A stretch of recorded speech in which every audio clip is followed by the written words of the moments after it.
सुप्रभात प्यारे बच्चों। कक्षा 7वीं अभ्यास सागर पाठ 3 5 प्रश्न हमारे हो चुके थे। आगे के 5 प्रश्न मैंने आपको स्वयं ट्राई करने के लिए दिए थे। आज हम उन 5 प्रश्नों का मिलान करवा रहे हैं। कृपया ध्यानपूर्वक देखिए।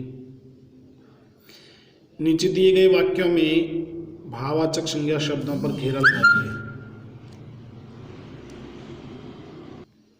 यहाँ पर ये प्रश्न नंबर 6 में कुछ वाक्य दिए हुए हैं। इन वाक्यों में जितने भी भाववाचक संज्ञा शब्द आए हैं तो उन भाववाचक संज्ञा शब्दों पर आपने घेरा लगाना है। पहले तो आपको ये पता होना चाहिए कि भाववाचक संज्ञा हम किसको कहते हैं। जैसे कि पाठ के शुरू में ही मैंने आपको बताया था, संज्ञा के 3 भेद हैं, व्यक्तिवाचक, जातिवाचक और भाववाचक। भाववाचक संज्ञा जो होती है वो 5 प्रकार से बनती है।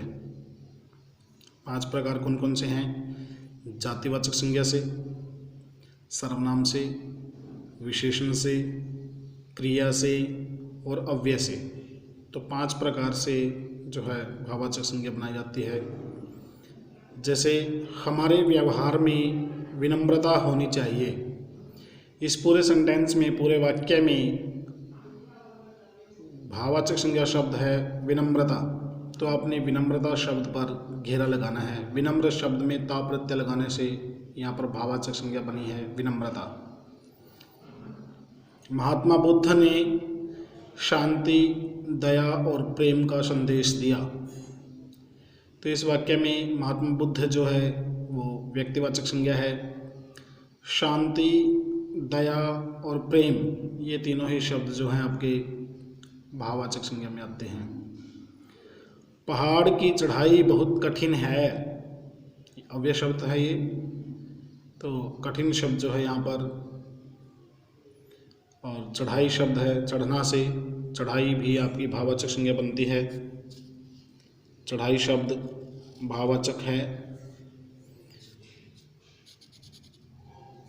इस वाक्य में पहाड़ की चढ़ाई बहुत कठिन है, चढ़ाई शब्द है जो ये भाववाचक संज्ञा के अंतर्गत आता है। चढ़ना जो क्रिया होती है, चढ़ना क्रिया से यहाँ पर भाववाचक बनी है चढ़ाई। परीक्षा समाप्त होने के बाद लड़कों की खुशी, खुश शब्द से खुशी जो बना है वो आपका भाववाचक के अंतर्गत आता है। हमें अहिंसा के पथ पर चलना चाहिए। अहिंसा जो शब्द है आपकी वो भाववाचक संज्ञा में आता है। नीचे दिए गए शब्दों से भाववाचक संज्ञा बनाइए। अभी मैंने आपको बताया है कि भाववाचक संज्ञा 5 प्रकार से बनती है। कौन कौन से 5 प्रकार हैं? जातिवाचक संज्ञा से, सर्वनाम से, विशेषण से, क्रिया से और अव्यय से। तो अमीर शब्द है, अमीर शब्द यहाँ पर है आपका विशेषण है, उससे भाववाचक अमीरी बनेगी। बुरा से बुराई, लंबा से लंबाई, ये दोनों ही आपके विशेषण है, गुणवाचक विशेषण है। बच्चा जो है जातिवाचक संज्ञा है बचपन। लड़का जातिवाचक संज्ञा है लड़कपन। क्रोध, क्रोधी आपका है, इसे क्रोध भाववाचक संज्ञा बनती है। दयालु से दया बनती है भाववाचक संज्ञा। गरीब से गरीबी बनती है भाववाचक संज्ञा। प्रश्न नंबर 8 है आपका, नीचे दिए गए प्रत्येक जातिवाचक संज्ञा के आधार पर 2 व्यक्तिवाचक संज्ञा शब्द लिखिए। यहाँ पर आपकी जातिवाचक संज्ञा दी है शहर, लड़का, पुस्तक, नदी, पर्वत, नेता। तो यहाँ पर ये शब्द दिए हुए हैं। इन शब्दों के आधार पर आपने जातिवाचक संज्ञा के आधार पर, जातिवाचक संज्ञा के शब्द हैं सारे के सारे, इनके आधार पर ही आपने 2 व्यक्तिवाचक संज्ञा लिखनी है। शहर शब्द है आपका जातिवाचक है, क्योंकि शहर तो बहुत सारे होते हैं। तो आपने 2 शहरों के नाम लिखने हैं।